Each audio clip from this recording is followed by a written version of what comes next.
Sheekadii taxanaha ahayd ee filimka Madam Secretary oo ku saabsanaa Hillary Clinton waqtigii ay ahayd xogayaha arrimaha dibadda ee dalka Mareykanka.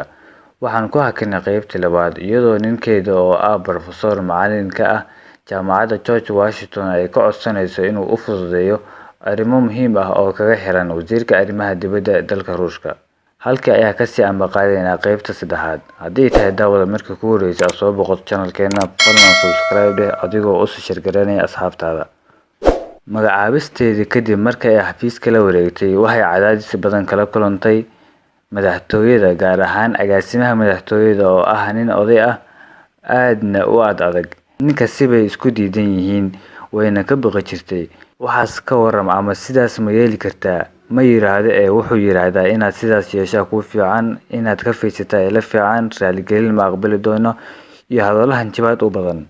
Agaasimuhu wuxuu dareensan yahay in gabadhan ay hore isku yaqaaneen madaxweynaha ayna soo wada shaqeeyeen. Sidaa darteed ayuu u diidan yahay in ugu dhawaato madaxweynaha maadaama ay ku cusub tahay masraxa siyaasadda, iyaduna wax walba way ka baqdaa oo ka shakisaa. Agaasimaha madaxtooyada ayaa u soo shaqaaleysiiyay gabar u qaabilsanaan doonta wasiiradda hablabiskeeda. Markuu u keenay ayay leedahay, waan ka xumahay, markaan shaqadan qaadanayay waxaan hubay inaan ku filanahay shaqadeeda iyo hablabiskeeda intaba, umana baahni shaqaale ii gaar ah. Laakiin waxaa dhacday bilcagsi. Maalintii ugu horreysay ay saxaafadda ka soo muuqatay, waxa aad loogu dhaliilayay hablabiskeeda.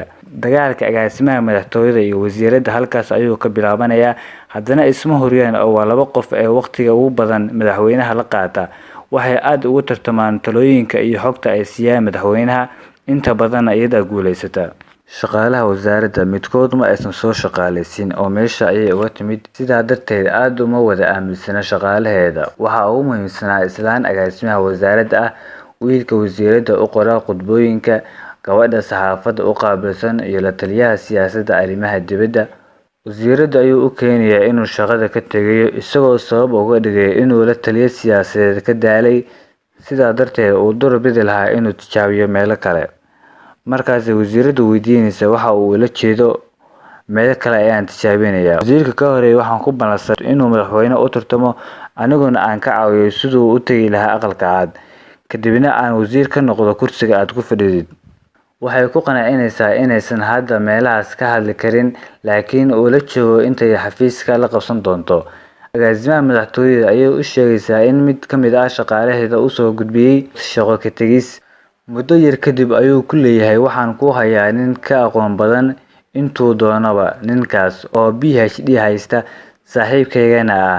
CV-giisa aan kuu keeno. Iyadoo agajiis ayay leedahay ii keen. Gabadha ah agaasimaha wasaaradda ayaa u sheegaysa wasiiradda in agaasimaha madaxtooyada uu keenay CV maxaan ka yeelnaa.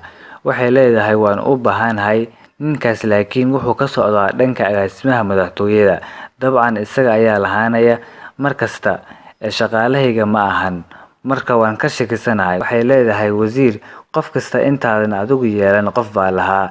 Si kale haddana u dhigo, qof kasta intaadan adigu ku aamino qof baa jira uu aaminsanaa. Marka ha uga carin qof hebel baa wata, hebel bay is yaqaanaan. Kaliya ku dadaal inaad kasbato adiguna sida qofkaas oo kale u kasbaday. Intaas ayaan ku soo afmeeraynaa barnaamijkeena caawa.